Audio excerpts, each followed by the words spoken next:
క్రీస్తు ప్రభునందు ప్రియ సహోదరి సహోదరులారా, ఈరోజు మనము పరిశుద్ధ కుటుంబ మహోత్సవాన్ని కొనియాడుతూ ఉన్నాం.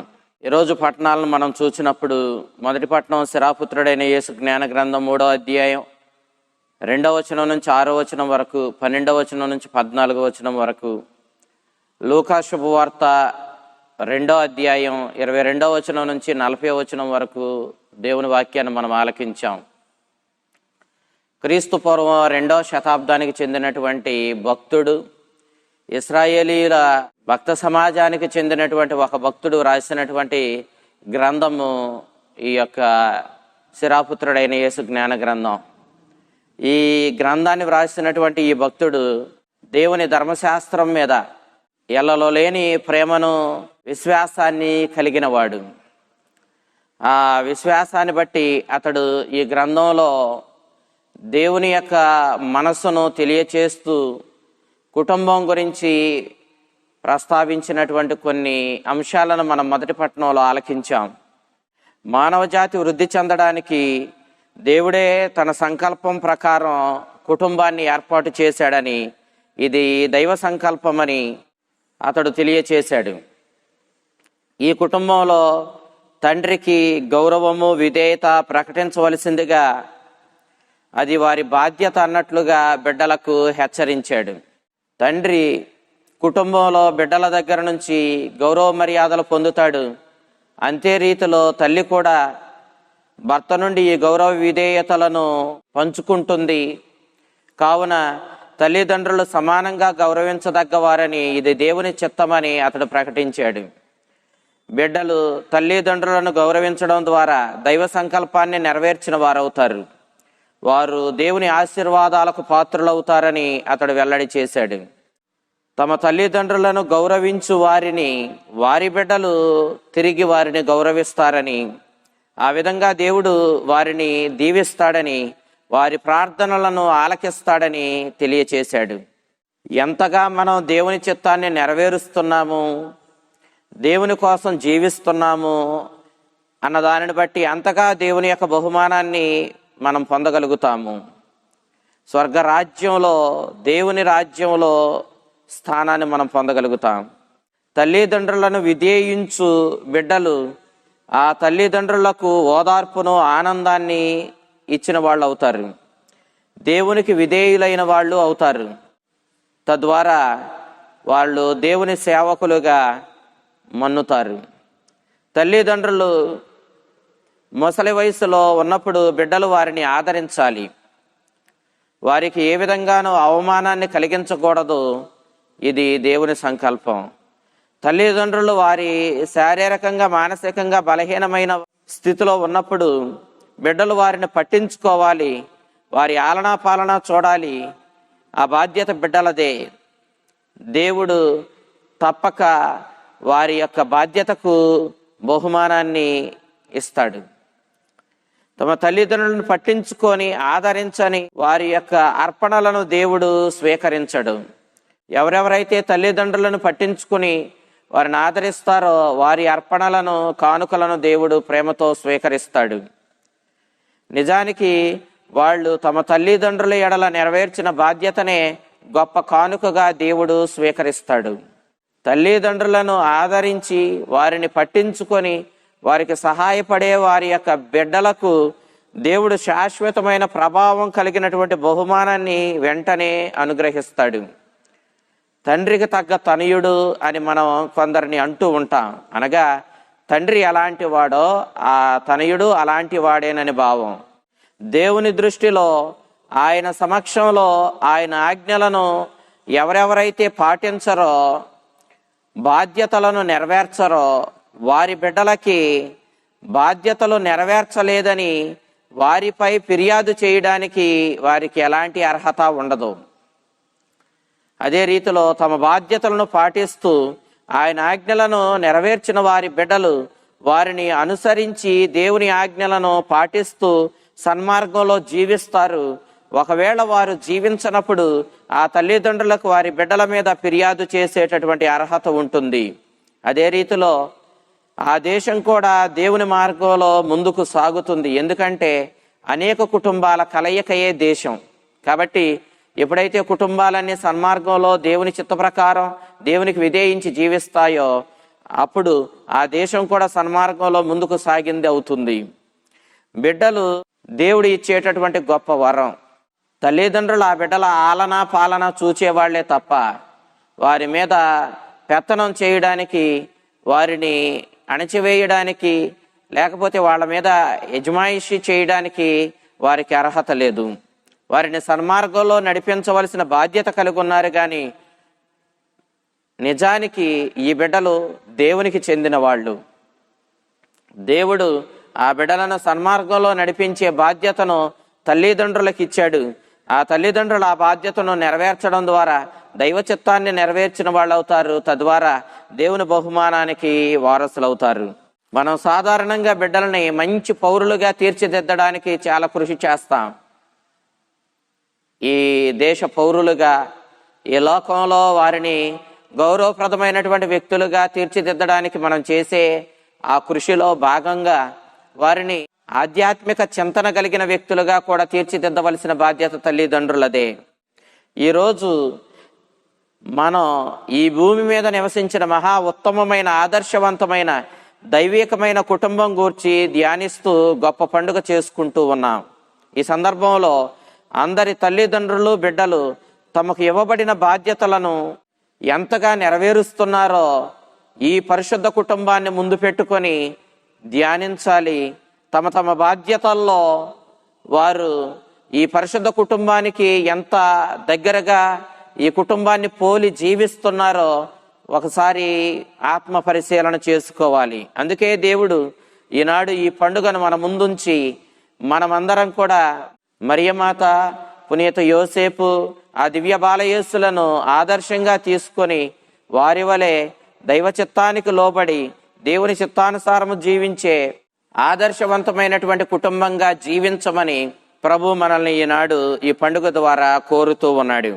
కడన మనమందరం పునీత పౌలు గారి వలె నేను నా పరుగు పందాన్ని ముగించాను, నా పందెపు బహుమానం నాకు సిద్ధంగా ఉందని చెప్పగలిగినంత రీతిలో మనమందరం మన బాధ్యతలను కుటుంబంలో సక్రమంగా నెరవేర్చుకుంటూ ముందుకు సాగాలి. నేటి సువిశేషంలో మనం ఆదర్శవంతమైనటువంటి స్ఫూర్తిని ఇచ్చే ప్రత్యేకమైన కుటుంబం గురించి ధ్యానిస్తూ ఉన్నాం. వినయాత్ములై అసమానమైనటువంటి విధేయతతో మోషే ధర్మశాస్త్రాన్ని పాటించిన ఈ ముగ్గురు వ్యక్తులు ఎవరో ప్రత్యేకంగా చెప్పనవసరం లేదు. వారు పరిశుద్ధ మరియమాత, పునీత యోసేపు, ఆ దివ్య బాలయేసువు. వారు వినయం, విధేయత కలిగిన వారై మోషే ధర్మశాస్త్రాన్ని అనగా దేవుని యొక్క శాసనాలను వినయంతో, విధేయతతో దేవుని ఆజ్ఞలను తూచా తప్పక పాటించిన వారై ఈనాడు మనందరికీ ఆదర్శమయ్యారు. మరియమాతకు ధర్మశాస్త్రం సూచించిన శుద్ధీకరణ అవసరం లేదు. గర్భం దాల్చి బిడ్డలను ప్రసవించిన స్త్రీ అపవిత్రురాలవుతుందని ధర్మశాస్త్రం చెబుతుంది. కానీ మరియమాత కన్యకగా ఉండి ఆ దివ్య బాలయేసుకు జన్మనిచ్చింది. పరమ పవిత్రుడును సమస్త పవిత్రతకు ఓటయు అయినటువంటి ఆ దేవునికే జన్మనిచ్చిన మరియమాత ఏ విధంగానూ అపవిత్రురాలు కాదు.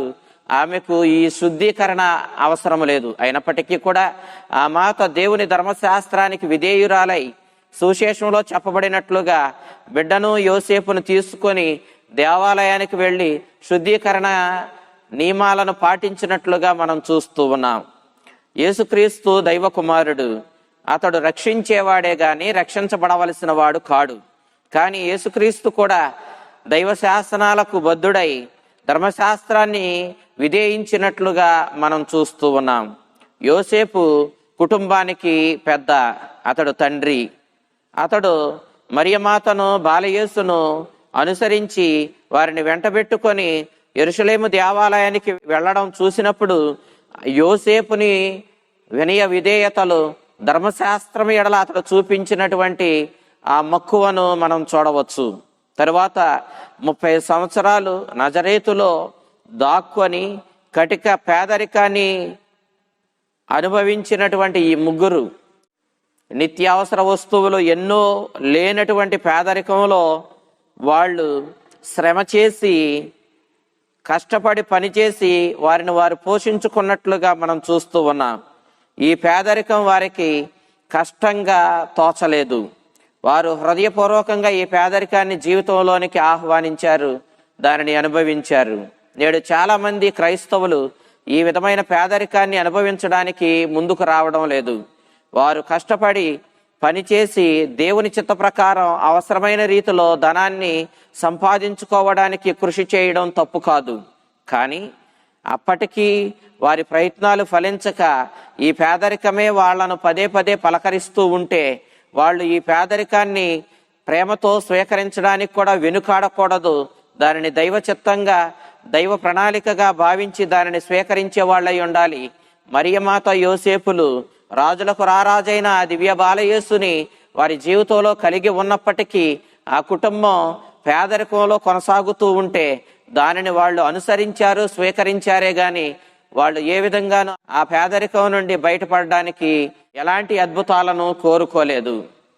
యేసుక్రీస్తు గొప్ప అద్భుతాలు చేయగలిగిన శక్తి కలవాడై ఉండి కూడా వారి పేదరికాన్ని తప్పించడానికి ఏ విధమైన అద్భుతాన్ని చేయకపోవడానికి కూడా మనం ఇక్కడ గమనించవచ్చు. యోసేపునకు మరియమాతకు యేసుక్రీస్తుని యొక్క రక్షణ కార్యం గురించి చాలా తక్కువ జ్ఞానం ఉంది. అది వారు దేవునికి తగ్గింపుతనంతో విధేయించడానికి చాలా దోహదపడింది. వారు ఆ దేవుని చిత్తం కోసం శ్రమలైనా అనుభవించడానికి వెనుకాడలేదు. కానీ మనకు క్రీస్తుని రక్షణ చరిత్ర, అతడు మనల్ని ఏ విధంగా రక్షించింది, అతడు ఏ విధంగా మనకు నిత్య జీవాన్ని ప్రసాదించింది, మనల్ని ఏ విధంగా సంతోషంలోనికి నడిపించింది మనకు తెలుసు. మనకు తెలిసి కూడా మనం అర్థం చేసుకుని కూడా మనము ఆ శ్రమలను అనుభవించడానికి సిద్ధంగా ఉండడం లేదు. మనందరికీ తెలుసు ఈ జీవితం శాశ్వతమైంది కాదు అని. మనకు శాశ్వతమైంది ఆ స్వర్గరాజ్యమే. ఆ స్వర్గరాజ్యపు సంపదలను కోరుకుంటూ మనము జీవించాలి. కానీ మనం ఎంతవరకు ఆ విధంగా జీవించగలుగుతున్నామన్నది ఈనాడు కటిక పేదరికాన్ని అనుభవించి కూడా దేవుని చిత్తానికి బద్దులై జీవించినటువంటి మరియా, యోసేపులు, ఆ దివ్య బాలయేసులు మనల్ని ప్రశ్నిస్తూ ఉన్నారు. తల్లులు మరియమాత వలె దైవ ప్రేమకు తన కుటుంబంలో స్థానాన్ని కల్పించాలి, పరులకు సహాయపడాలి, కుటుంబ సభ్యుల మధ్య సమాధానం, శాంతి నెలకొల్పడానికి కృషి చేయాలి, దైవ చిత్తానికి బద్దులై ఉండాలి, దేవునికే ప్రాధాన్యతనిచ్చి జీవించాలి. అదేవిధంగా తండ్రులు పునీత యోసేపుని ఆదర్శంగా తీసుకొని విరక్తత్వాన్ని పాటించుకుంటూ ఈ లోక వ్యామోహాలలో పడిపోకుండా, ఈ లోకపు సుఖాల వెనకాల పరుగులు తీయకుండా దైవ చిత్తాన్ని తెలుసుకొని ఆ దైవ చిత్త ప్రకారం కుటుంబాన్ని బాధ్యతాయుతంగా ముందుకు నడుపుతూ ప్రతి వ్యక్తి కూడా శ్రమ చేయడానికి ముందుంటూ ఆ శ్రమ ద్వారానే నీతి నిజాయితీతో దేవుని సంతోషపెట్టే జీవితాన్ని పాటించుకుంటూ ముందుకు సాగడానికి కృషి చేయాలి. బిడ్డలు, మీ తల్లిదండ్రులను ప్రేమించండి, గౌరవించండి. బాలయేసు వలె మీరు ప్రవర్తించండి. దైవ కుమారుడు, సృష్టి చేసిన వాడు, అన్నిటికీ ప్రభువే అయినవాడు, రాజులకు రారాజు అయ్యుండి కూడా అతడు సామాన్య మరియమాతకు, యోసేపులకు విధేయుడయ్యి తాను ఆ తల్లిదండ్రులను అంటిపెట్టుకొని వాళ్లకు సహాయపడుతూ జీవించిన ఆ వినయ విధేయతలో ప్రతి బిడ్డకు ఆదర్శమే. లూకా శుభవార్త 2వ అధ్యాయం 51వ వచనంలో ఈ విషయాన్ని చూస్తూ ఉన్నాం. ఈ వాక్యాలు మన పెద్దల నిర్ణయాలు మనకు నచ్చక తిరస్కరించినప్పుడల్లా మనల్ని ప్రేరేపించేటటువంటి వాక్యాలు. నజరేతు కుటుంబం మనకి గొప్ప ఆదర్శం. సిమియోను, అన్నాల వలె మనం దేవునికి కృతజ్ఞత చెప్పాలి. ఎందుకంటే మెస్సయా గూర్చిన జ్ఞానం, ఆ మెస్సయా రోజులు చూడగలిగిన అదృష్టం మనకు మాత్రమే దొరికింది. ఆ ప్రభువుని అంతిమ తీర్పు నాడు మనం దేవుని విధేయించి ఆయన చిత్తానికి లోబడి ఆయనకు ప్రాధాన్యతనిచ్చి జీవించిన తిరుకుటుంబ ఆదర్శాన్ని అనుసరించి మనము జీవించి ఆ అంతిమ రోజున మనము బహుమానం పొందగలిగిన వ్యక్తులుగా జీవించాలని ఈ తిరుకుటుంబం ఈనాడు మనల్ని మరొకసారి ఈ పండుగ ద్వారా హెచ్చరిస్తూ ఉంది. దేవునికి ప్రగాఢమైనటువంటి వినయ విధేయతలు ప్రదర్శించి దేవుని చిత్తానికి లోబడి దేవునికే ప్రాధాన్యతనిచ్చి జీవించిన మరియమాత, యోసేపుల ఆ దివ్య బాలయేసులు మనందరికీ ఆదర్శంగా ఉండి మన జీవితాలను ధన్యం చేయునుగాక.